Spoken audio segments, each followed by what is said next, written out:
Hello students, जैसा कि आप जान रहे हैं हम लोग इस वीडियो में क्या कर रहे हैं। हम लोग फिजिक्स की एनसीईआरटी को कंप्लीट करने की कोशिश कर रहे हैं, जिसमें अभी हम क्लास 12th की फिजिक्स की एनसीईआरटी को कंप्लीट कर रहे हैं। हम पूरी कोशिश करते हैं कि आपको हर एक चीज़ पॉइंट टू पॉइंट और सारी चीज़ों को एक्सप्लेन करके समझा सकें।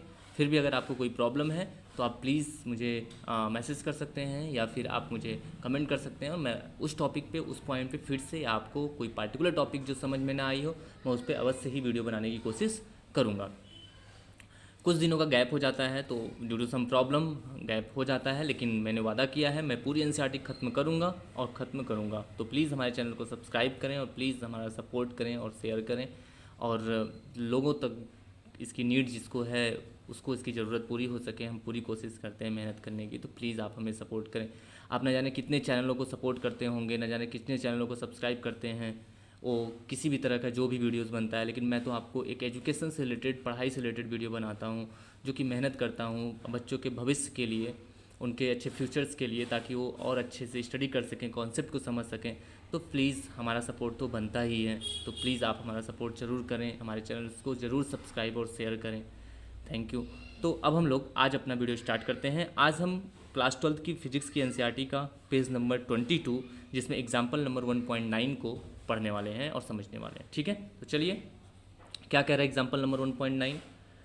2 point charges Q1 and Q2 of magnitude plus 10 to the power minus 8 coulomb and minus 9 into 10 to the power minus 8 coulomb respectively are placed 0.1 meter apart. Calculate the electric field at point A, B, C as shown in figure 1.14. ठीक है, ये रहा figure.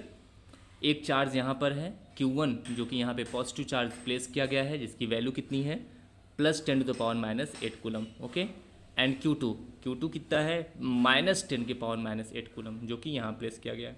दोनों एक दूसरे से 1 metre की distance पर, 0.1 मीटर की डिस्टेंस पर प्लेस किए गए हैं। ओके, इसके बिल्कुल मिडिल पर पॉइंट ए है और यहाँ पर पॉइंट बी है और ये पॉइंट सी है। ठीक है, तो आई थिंक अगर आपने ये चीज़ें पढ़ा होगा तो इसको हम लोग एक्सियल पॉइंट बोलते हैं, और इसको हम लोग इक्वेटोरियल पॉइंट बोलते हैं, और इसको हम लोग मिडिल पॉइंट बोलते हैं। ठीक है, इन तीनों ही पॉइंट्स पे इलेक्ट्रिक फील्ड को कैलकुलेट करना है। तो चलिए सबसे पहले हम लोग पॉइंट ए पे देखते हैं कि इलेक्ट्रिक फील्ड कैसे कैलकुलेट होगी। इलेक्ट्रिक फील्ड एक वेक्टर क्वांटिटी है, इसलिए जिस पॉइंट पे हमें कैलकुलेट करनी होती है पहले वहाँ पे डायरेक्शन डिसाइड करते हैं। ठीक है, जितने भी चार्जेस आसपास होते हैं सभी चार्जेस के कारण हम देखते हैं कि उस पार्टिकुलर पॉइंट पे इलेक्ट्रिक फील्ड की डायरेक्शन किधर होगी। डिसाइड होने के बाद फिर देखते हैं कि उनकी डायरेक्शन अगर सेम है तो सबको ऐड कर देंगे, अपोजिट है तो माइनस कर देंगे, अगर किसी एंगल पे है तो according to the vector law हम उसको सॉल्व करेंगे। ओके, तो इस पॉइंट पे इलेक्ट्रिक फील्ड बिल्कुल बीच का पॉइंट है, इन दोनों के बीच की डिस्टेंस 0.1 मीटर थी, इसलिए उसका हाफ करेंगे तो ये यहाँ से यहाँ 0.05 मीटर और ये भी 0.05 मीटर आएगा। ठीक है, इस पॉइंट पे प्लस की कार जो इलेक्ट्रिक फील्ड होती है वह हमेशा उससे दूर की तरफ होती है, तो इसकी डायरेक्शन इधर होगी, और इसके नेगेटिव की कार जो यहाँ पे इलेक्ट्रिक फील्ड होगी वह हमेशा नेगेटिव की कार फील्ड हमेशा उसके तरफ होती है, टूवर्ड्स द नेगेटिव होती है, मीन्स इधर ही होगी। मीन्स कि इस पॉइंट पे दोनों ही चार्जेस का जो इलेक्ट्रिक फील्ड होगी वह सेम डायरेक्शन में होगी, और उसकी डायरेक्शन किधर होगी नेगेटिव साइड, इसलिए ये दोनों ऐड हो जाएंगे और यहाँ पे नेट इलेक्ट्रिक फील्ड मिल जाएगी। क्लियर, तो यहाँ पे ई ए इक्वल टू निकाला गया है 1/4πε0, जिसकी वैल्यू होती है इतनी Q/r², आर की वैल्यू 0.05 मीटर। क्लियर, इसको सॉल्व किया गया तो ये आ गया।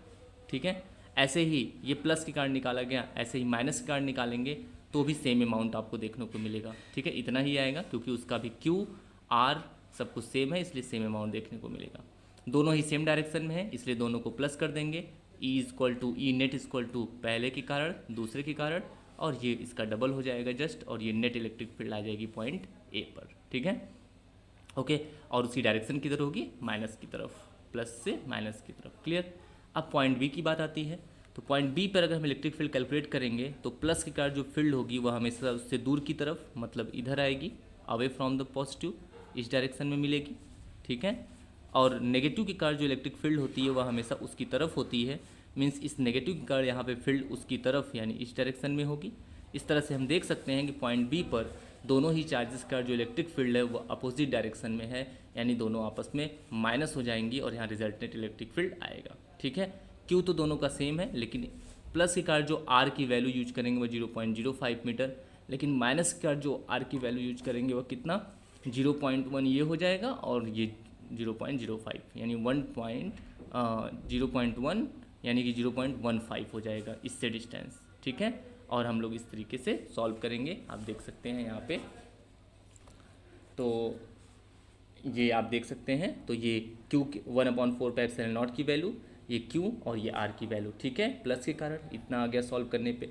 माइनस के कारण देखेंगे तो ये देखिए R मैंने बताया था 0.15 आएगा, क्योंकि टोटल डिस्टेंस देखेंगे माइनस से इसको सॉल्व करने पे है। फिर मैंने बताया दोनों जस्ट एक दूसरे के अपोजिट हैं, इसलिए माइनस हो जाएगा। तो नेट इलेक्ट्रिक फील्ड जो B पॉइंट पे हो जाएगा, ये इन दोनों को माइनस कर देंगे, तो इसमें से माइनस करेंगे तो आपको ये रिजल्ट देखने को मिलेगा, ठीक है। जो बड़ा है उधर की डायरेक्शन देखने को मिलेगी। तो बड़ा कौन है, ये वाला बड़ी वैल्यू है, लार्जर है, इसलिए इलेक्ट्रिक फील्ड की डायरेक्शन जो होगी वह इसकी डायरेक्शन होगी, यानी प्लस के दूर की तरफ, यानी away from the positive charge इसकी डायरेक्शन देखने को मिलेगी, ठीक है, नेट इलेक्ट्रिक। अब ऐसे हम सी पे बात करेंगे, सी पे क्या होगा इलेक्ट्रिक फील्ड। तो सी की इलेक्ट्रिक फील्ड की हम बात करेंगे, तो सी पे जो इलेक्ट्रिक फील्ड होगी वह देख सकते हैं यहाँ पे। तो देखिए इससे भी डिस्टेंस सेम है, इससे भी डिस्टेंस सेम है, चार्ज भी सेम है, इसका भी चार्ज जो है वही है। यहाँ पे चार्ज की साइन नहीं यूज करते हैं, सिर्फ चार्ज की साइन डायरेक्शन के लिए यूज करते हैं, ठीक है। तो इसके कारण जो फील्ड की डायरेक्शन होगी वो प्लस के कारण वह उससे दूर की तरफ यानी इधर, इसके कारण जो डायरेक्शन होगी माइनस के कारण वह उसकी ही तरफ यानी इधर होगी।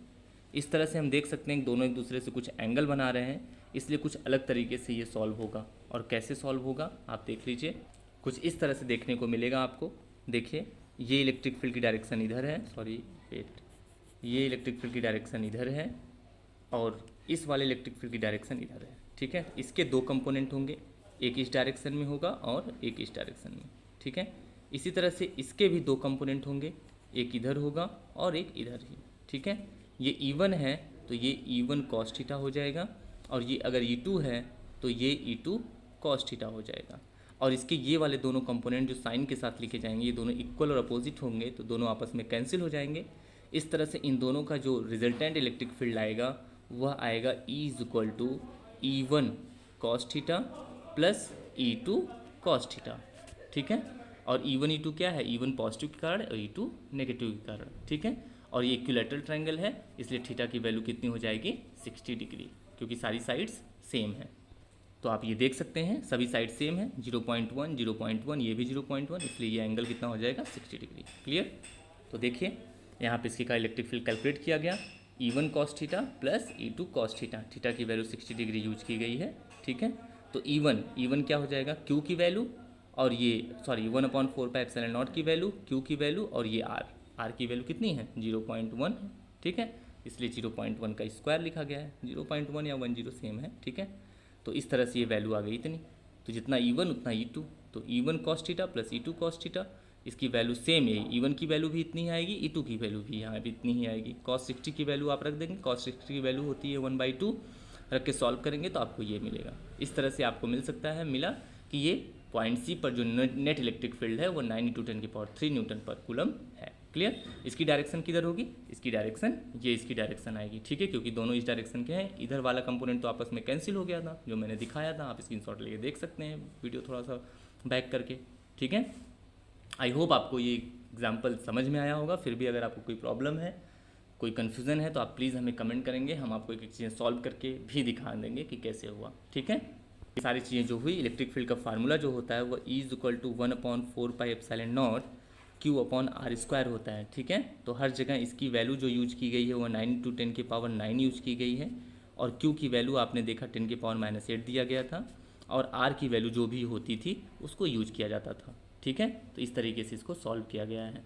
क्लियर। फिर भी अगर आपको कोई डाउट है तो आप हमें कमेंट बॉक्स में क्वेश्चंस करके या कमेंट बॉक्स में आप हमको कमेंट करके पूछ सकते हैं, हम आपको ज़रूर समझाएंगे, बेसिक चीज़ों को समझाएंगे। अभी हमने पूरी कोशिश की कि आपको आए और अच्छे से आए। तो ये एक एग्जांपल था इलेक्ट्रिक फील्ड पर। अब हम लोग नेक्स्ट टॉपिक जो पढ़ेंगे वह इलेक्ट्रिक फील्ड लाइंस पढ़ेंगे, पेज नंबर 23 अपने नेक्स्ट वीडियो में। तो प्लीज़ आप तैयार रहिएगा हमारे नेक्स्ट वीडियो के लिए। अभी हम फ्री हैं, हम रेगुलर वीडियो आपको देंगे, ज़रूर देंगे। आप हमारे साथ पढ़िए और प्लीज़ हमें सपोर्ट ज़रूर करिएगा। आप न जाने कितने वीडियो सपोर्ट कर सकते हैं, तो एक हमारा भी कर दीजिए, क्योंकि मैं तो आपको एजुकेशन से रिलेटेड चीज़ें दे रहा हूँ, जिससे कुछ अच्छा ही होगा, ख़राब नहीं। तो प्लीज़ गाइस सपोर्ट ज़रूर करिएगा। Thank you so much.